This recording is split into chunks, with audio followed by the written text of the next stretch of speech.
Hello friends, attention classes के YouTube channel से मैं रुचि गटिया आप सभी का स्वागत करती हूँ। कैसे हैं आप सब? उम्मीद करती हूँ आप सब बहुत अच्छे से होंगे और अपनी पढ़ाई को लगातार जारी रखे हुए होंगे।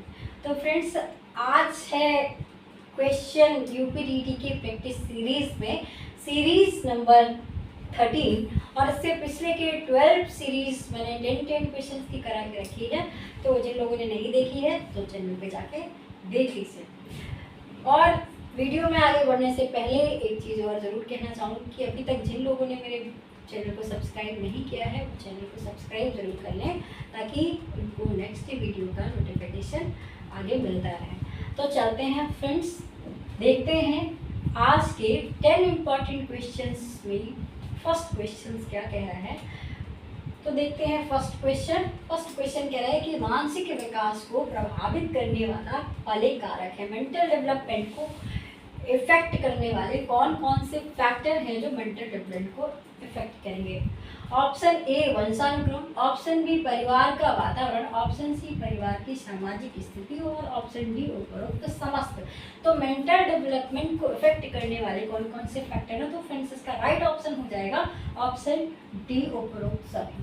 मानसिक स्वास्थ्य को कैसे कौन कौन से फैक्टर है? तो सबसे पहली बात है वंशानुक्रम। अब बात करें कि वंशानुक्रम में अगर किसी बच्चे को दिव्यांगता है, अगर वो शरीर से सही तरीके से उसका विकसित नहीं हुआ है, दिव्यांगता आ गई है, उसका कलर थोड़ा डल है, या किसी भी तरीके से उसका मानसिक विकार, शारीरिक विकार, किसी भी तरीके से अगर कोई विकार शरीर में आ गया है, तो उसके कारण उसका मानसिक स्वास्थ्य क्या होगा? प्रभावित होगा। फिर बात कर लेते हैं परिवार का वातावरण। तो अगर जिस परिवार में बच्चे का जन्म हुआ है उस परिवार का एनवायरनमेंट अच्छा नहीं है, उसमें अगर भेदभाव किया जाता है, लड़के और लड़कियों में फर्क किया जाता है, आर्थिक तरीके से कमजोर है, तो वहाँ पर भी बच्चे का मानसिक स्वास्थ्य क्या होगा? प्रभावित होगा। फिर बात करते हैं परिवार की सामाजिक स्थिति। अब परिवार में समाज में बच्चे का परिवार किस लेवल पे आता है? वो धनाढ्य परिवार में है, या पिछड़े समाज से है, या आदिवासी समूह से है, या किसी ऐसे वर्ग से आता है जहाँ पर बहुत उच्च वर्ग के लोगों से लेना देना नहीं है, या किसी भी आर्थिक। तो परिवार में समाज की सामाजिक स्थिति क्या है, परिवार की समाज में स्थिति क्या है, ये भी उसके मानसिक स्वास्थ्य को क्या करेगा? खराब करेगा। तो इसका राइट ऑप्शन हो जाएगा उपरोक्त सभी। चलते हैं नेक्स्ट क्वेश्चन पे। क्वेश्चन नंबर 2 कह रहे हैं किस मनोवैज्ञानिक के अनुसार सीखने का मतलब ज्ञान का निर्माण करना है। Option A Skinner, option B पियाजे, ऑप्शन सी थॉर्नडाइक और ऑप्शन डी लेव वाइगोत्स्की लिखा है, ये गलत लिख गया है, तो मैं इसको सही करके लिख दे रही हूँ। तो ये वाइगोत्स्की लिखा हुआ है।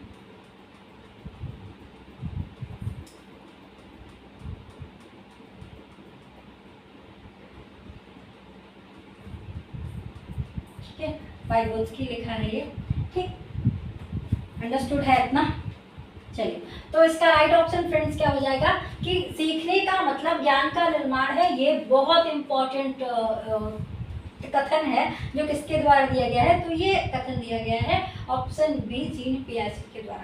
जीन पियाजे साहब कहते हैं कि बच्चे में सीखने का मतलब है ज्ञान का निर्माण, और बच्चे नन्हे वैज्ञानिक हैं जो समाज से, वातावरण से खोज कर अपने ज्ञान का निर्माण करते हैं। वो ऐसे ही किसी चीज़ पर विश्वास नहीं कर लेते हैं, वो चीज़ों को देखते हैं, समझते हैं, जिस भी तरीके से समाज उनको सिखाता है तो वो खोज कर चीज़ों को सीखते हैं, वो दुनियादारी को देखकर चीज़ों को समझकर सीखते हैं। तो ये पर बच्चे क्या है? नन्हे ज्ञान का निर्माण स्वयं करते हैं, खुद करते हैं। बात जीन पियाजे ने बोली। चलते हैं नेक्स्ट क्वेश्चन पे। क्वेश्चन नंबर 3 देखते हैं। तो क्वेश्चन नंबर 3 जीन पियाजे साहब से ही रिलेटेड है। जीन पियाजे कह रहे हैं कि पियाजे के संज्ञानात्मक विकास के सिद्धांत के अनुसार संवेदी क्रियात्मक अवस्था होती है। ऑप्शन ए जन्म से 2 वर्ष, ऑप्शन बी 2 से 7 वर्ष, ऑप्शन सी 7 से 11 वर्ष, या ऑप्शन डी 11 से 16 वर्ष। तो जीन पियाजे के संज्ञानात्मक विकास की संवेदी प्रेरक अवस्था की यहाँ पर अवस्था पूछी गई है कि उसकी आयु कितनी है। तो फ्रेंड्स, इसका राइट ऑप्शन हो जाएगा ऑप्शन ए जन्म से 2 वर्ष। ठीक है, जन्म से 2 वर्ष के स्टेज को तो जीन पियाजे ने अब बात कर लेते हैं जीन पियाजे ने। तो संवेदी गामक जीन पियाजे ने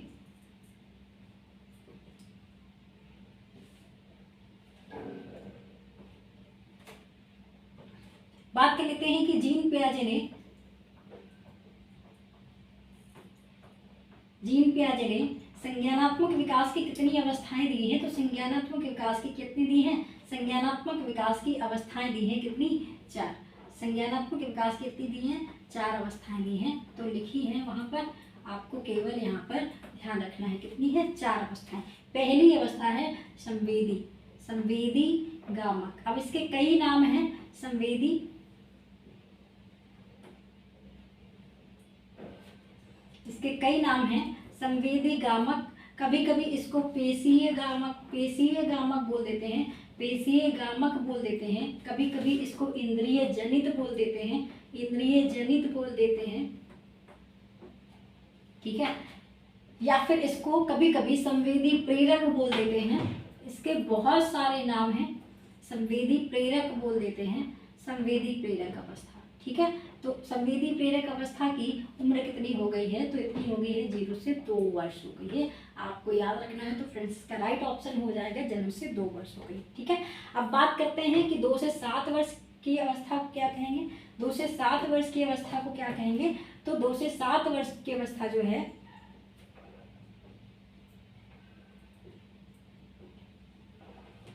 ठीक, तो 2 से, दूसरी कौन सी है, तो उसको क्या बोलेंगे, पूर्व संक्रियात्मक अवस्था बोलेंगे, पूर्व संक्रिया अवस्था बोलेंगे, पूर्व संक्रिया अवस्था बोलेंगे, पूर्व संक्रिया अवस्था, प्री ऑपरेशनल स्टेज। इसकी उम्र कितनी होती है, 2 से 7 वर्ष होती है, ठीक है, 2 से 7 वर्ष होती है। तीसरे नंबर पर बात करें तो उसको बोले क्या बोलेंगे, तो बोलेंगे इसको स्थूल, स्थूल या फिर बोलते हैं मूर्त संक्रिया अवस्था, संक्रिया अवस्था, ठीक है। इसकी एज कितनी हो जाएगी, तो इसकी हो जाएगी 7 से 11 वर्ष।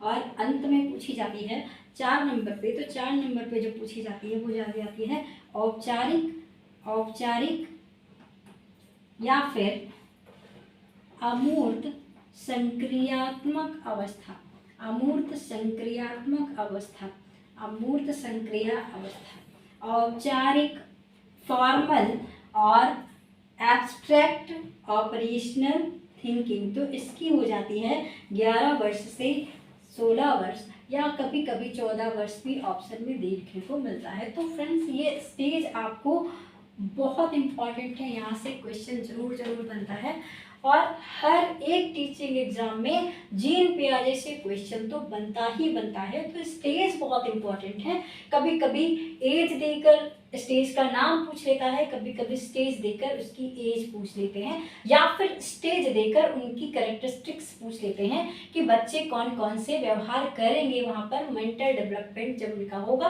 कॉग्निटिव डेवलपमेंट होगा, तो कैसे कैसे एक्शंस वो करेंगे, क्या करेंगे, कैसी वहाँ पर विशेषताएं होंगी, यहाँ पर क्वेश्चन पूछ लेते हैं। चलते हैं नेक्स्ट क्वेश्चन पे। क्वेश्चन कह रहा है कि RTA एक्ट के अनुसार प्राथमिक विद्यालय में शिक्षकों के प्रति सप्ताह कुल कितने घंटे की योजना बनाकर कार्य करना है। ऑप्शन ए है 30 घंटे, ऑप्शन बी 45 घंटे, ऑप्शन सी 42 घंटे, और ऑप्शन डी कह रहा है 50 घंटे। तो शिक्षा का अधिकार 2009 निःशुल्क और अनिवार्य शिक्षा का फ्री एंड कंपल्सरी, पहले फुल फॉर्म इसका पूछा जाता है, तो RTE 2009 जो है उसका फुल फॉर्म पूछा जाता है, तो free and compulsory right to education 2009 इसका फुल फॉर्म है। और पूछा जाता है कि इसमें प्राथमिक विद्यालयों में एक सप्ताह में किसी शिक्षक को कितने घंटे कार्य योजना बनाना है, तो इसका राइट ऑप्शन हो जाएगा फ्रेंड्स कितना, 45 घंटे, 45 आवर का आपको क्या बनाना है, किसी शिक्षक को कार्य योजना का विभाजन करना है, जिसमें कितना है, तो एक दिन में कितना कर सकते हैं। तो आपको पता है कि क्लास कक्ष जो प्राथमिक विद्यालय में समय जो होता है विद्यालय खोलने का वो 6 आवर का होता है, ठीक है। तो कितने हो गए, तो अगर मैं विभाजन की बात करूं तो सामान्यतः 6 घंटे ही विद्यालय खुलता है, और उसमें 45 घंटे किसी शिक्षक को एक सप्ताह में कार्य योजना बनानी है, ठीक है। ये बात हो गई है। यहाँ पर बात करते हैं नेक्स्ट क्वेश्चन पे। तो क्वेश्चन है शिक्षा का अधिकार फिर से आरटीई का ही क्वेश्चन है, शिक्षा का अधिकार अधिनियम 2 लागू नहीं होता है। ऑप्शन ए कह रहा है निःशक्त बच्चों पर, ऑप्शन बी 6 से 11 वर्ष के बच्चों में, ऑप्शन सी 14 से 18 आयु के बच्चे और ऑप्शन डी है बच्चों की नियमित उपस्थिति। तो आरटीई एक्ट 2009 के अंतर्गत किन बच्चों को शामिल नहीं किया गया है, यहाँ पर क्वेश्चन पूछा गया है। तो फ्रेंड्स इसका राइट ऑप्शन जो हो जाएगा वो क्या हो जाएगा, ऑप्शन सी 14 से 18 वर्ष। फ्रेंड्स ये आरटीई एक्ट 2009 की बात पूछी जाती है, तो यहाँ पर पूछा जाता है कि किस आयु वर्ग के बच्चे रखे गए हैं।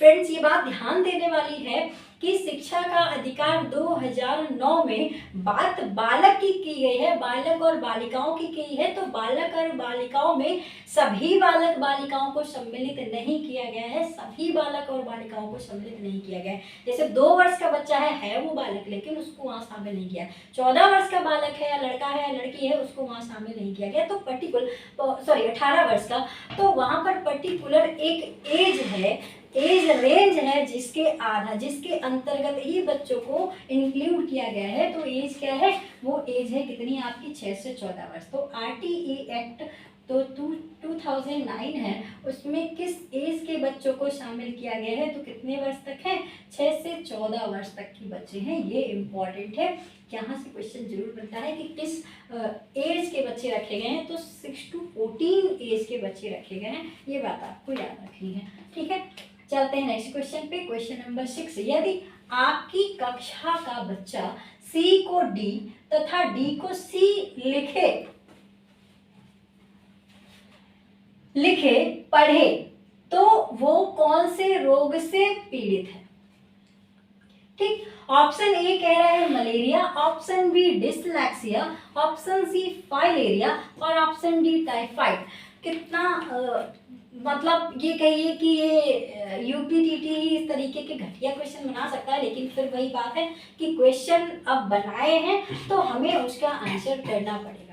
लेकिन अगर सेंट्रल टीटी में यहीं पर क्वेश्चन आता है तो वहाँ पर फिर उसका लेवल देखने को मिलता है कि किस तरीके से वहाँ पर क्वेश्चन को बहुत बारीकी से पूछा जाता है। तो कोई बात नहीं है, जिस तरीके से आया हुआ है और ये किसी एग्जाम में, स्टेट में एग्जाम में आया हुआ है, उसको मैंने यहाँ पर शामिल किया है।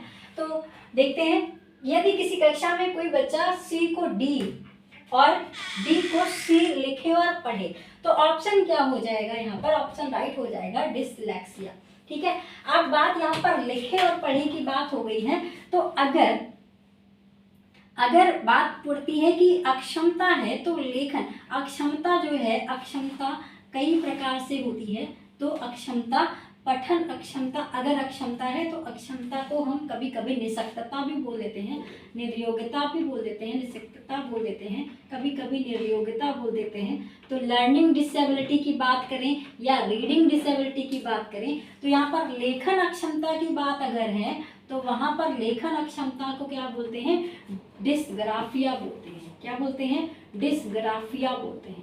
लेकिन अगर पठन अक्षमता है, कैसी है, पठन अक्षमता है, पठन अक्षमता है, रीडिंग डिसेबिलिटी है, तो पठन अक्षमता को क्या बोलते हैं, डिसलेक्सिया बोलते हैं। क्या बोलते हैं, डिसलेक्सिया बोलते हैं। ठीक है, लेकिन अगर फिर वही है कि गणितीय अगर है, गणना संबंधी अक्षमता है, गणना संबंधी अक्षमता है, ठीक है, गणना संबंधी अक्षमता है तो इसको क्या बोलते हैं, तो इसको क्या बोलते हैं, तो गणना संबंधी अक्षमता है तो इसको क्या बोल देंगे, डिस्कैलकुलिया बोलेंगे। ठीक है, डिस्कैलकुलिया बोलेंगे। ठीक है, ये 3 इंपॉर्टेंट चीजें लिखी हुई हैं जहां से एक क्वेश्चन हर बार एग्जामिनेशन में, किसी भी टीचिंग एग्जाम में यहाँ से क्वेश्चन बन जाता है। डिसलेक्सिया लेखन से डिस्ग्राफिया, पठन से डिसलेक्सिया और कैलकुलेशन संबंधी प्लस का माइनस कर रहा है, माइनस का प्लस कर रहा है, डिवाइडेशन को मल्टीप्लिकेशन कर रहा है, इस तरीके से कोई भी गलती कर रहा है तो उसको क्या बोलेंगे, उसको बोलेंगे क्या, डिस्कैलकुलिया। तो यहाँ पर कुछ ऐसा दिया नहीं है कि वो पढ़े और लिखे की बात कर रहा है, तो यहाँ पर एक ही ऑप्शन हमें मिल रहा है तो हम वही टिक कर लेंगे, क्या, डिसलेक्सिया। चलते हैं नेक्स्ट क्वेश्चन पे। क्वेश्चन नंबर 7 कह रहे हैं कि अधिगम का व्यवहारिक सिद्धांत निम्न है। ऑप्शन ए, संबद्ध प्रतिक्रिया का सिद्धांत, ऑप्शन बी स्किनर का क्रिया प्रसूत का सिद्धांत, ऑप्शन सी प्रबलन सिद्धांत और ऑप्शन डी उपरोक्त सभी। तो अधिगम का व्यवहारिक सिद्धांत निम्नलिखित में कौन सा है, ये पूछा गया है। तो इसका जो फ्रेंड्स राइट ऑप्शन हो जाएगा, सही जवाब हो जाएगा, वो क्या हो जाएगा, ऑप्शन डी। क्योंकि ये जितने भी सिद्धांत यहाँ लिखे हुए हैं वो सभी के सभी किसमें आते हैं, व्यवहारवाद में आते हैं। वो सभी के सभी किसमें आते हैं, व्यवहारवादी सिद्धांत में आते हैं। ये सभी के सभी सिद्धांत कैसे हैं, तो वो सीखने के कैसे हैं, सीखने के व्यवहारवादी सिद्धांत में आते हैं। ठीक है, अब बात करते हैं संबंध प्रतिक्रिया सिद्धांत दिया किसने है, तो ये पावलोव ने दिया है। किसने दिया है, पावलोव ने दिया है, ये बात याद रखना है। स्किनर का ये नाम लिखा ही है कि स्किनर का क्रिया प्रसूत सिद्धांत। प्रबलन का सिद्धांत किसका है, तो ये हल ने दिया है और इनको दिया है CL हल ने। किसने दिया है, CL हल ने दिया है, ये बात याद रखना है। प्रबलन के सिद्धांत के काफी नाम अन्य पूछे जाते हैं, ये भी आपको याद रखना है। चलते हैं नेक्स्ट क्वेश्चन पे। क्वेश्चन नंबर 8 कह रहा है, क्वेश्चन नंबर 8 कह रहा है कि निम्न इनमें से कौन पाठचर्या NCF 2005 का मार्गदर्शी सिद्धांत नहीं है। क्वेश्चन फिर से रिपीट कर रहे हैं कि इनमें से कौन पाठचर्या NCF 2005 के मार्गदर्शी सिद्धांत में शामिल नहीं है। ऑप्शन ए कह रहा है कि ज्ञान को स्कूल के बाहरी जीवन से जोड़ना, ऑप्शन बी पढ़ाई को रटंत प्रणाली से मुक्त करना, ऑप्शन सी अंग्रेजी भाषा में शिक्षा देना और ऑप्शन डी कह रहा है बच्चों को चहुमुखी विकास के अवसर उपलब्ध कराना। ठीक, तो राष्ट्रीय पाठचर्या की रूपरेखा 2005 का कौन सा सिद्धांत यहाँ पर मार्गदर्शी सिद्धांत दिए, तो मार्गदर्शी सिद्धांत कौन सा है ये देख लेते हैं। तो ज्ञान के स्कूल को बाहरी दुनिया से जोड़ना ये सिद्धांत है, पढ़ाई को रटंत प्रणाली से मुक्त करना ये है, अंग्रेजी भाषा में शिक्षा देना ये नहीं है, बच्चों के चौमुखी विकास के अवसर प्रदान करना ये है।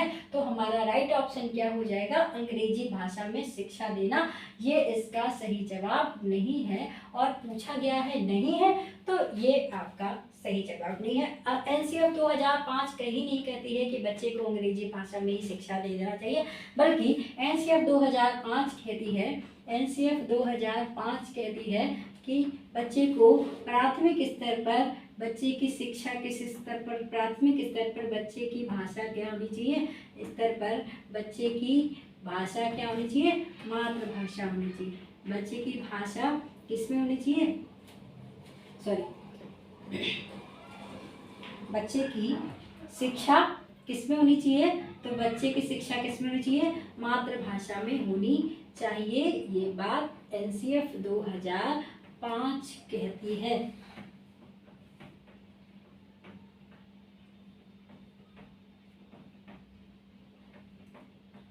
ठीक है, ये बात याद रखनी है कि NCF 2005 जोर देती है कि प्राथमिक स्तर पर जितने भी बच्चे हैं, प्राथमिक विद्यालय में जो बच्चे हैं, उनका शिक्षा का माध्यम उनकी मातृभाषा होना चाहिए। मातृभाषा में ही शिक्षक बच्चों को पढ़ाएंगे, क्योंकि बच्चे मातृभाषा से जितने अच्छे तरीके से जुड़ सकते हैं, किसी और दूसरी भाषा से या अंग्रेजी भाषा से उतना जुड़ाव महसूस नहीं करते हैं। ठीक, तो चलते हैं नेक्स्ट क्वेश्चन पे। क्वेश्चन नंबर 9 कह रहा है कि सीखने की प्रोजेक्ट विधि किस अवस्था के लिए उपयोगी है। ऑप्शन ए बाल्यावस्था, ऑप्शन बी पूर्व बाल्यावस्था, ऑप्शन सी किशोरावस्था और ऑप्शन डी उपरोक्त सभी। तो सीखने की प्रोजेक्ट विधि किस अवस्था के लिए जरूरी है, ये आपसे क्वेश्चन पूछा गया है। तो इसका फ्रेंड्स राइट ऑप्शन जो हो जाएगा वो ऑप्शन नंबर डी हो जाएगा, डी। उपरोक्त सभी अवस्थाओं में प्रोजेक्ट मेथड को यूज किया जा सकता है। अब बात कर लेते हैं कि प्रोजेक्ट विधि दी किसने है। प्रोजेक्ट विधि को दिया किसने है, प्रोजेक्ट विधि को दिया किसने है, तो प्रोजेक्ट विधि के जो जनक है या प्रतिपादक जो है वो कौन है, तो वो कौन है, किलपैट्रिक है। कौन है, किलपैट्रिक है। ठीक है, किलपैट्रिक है।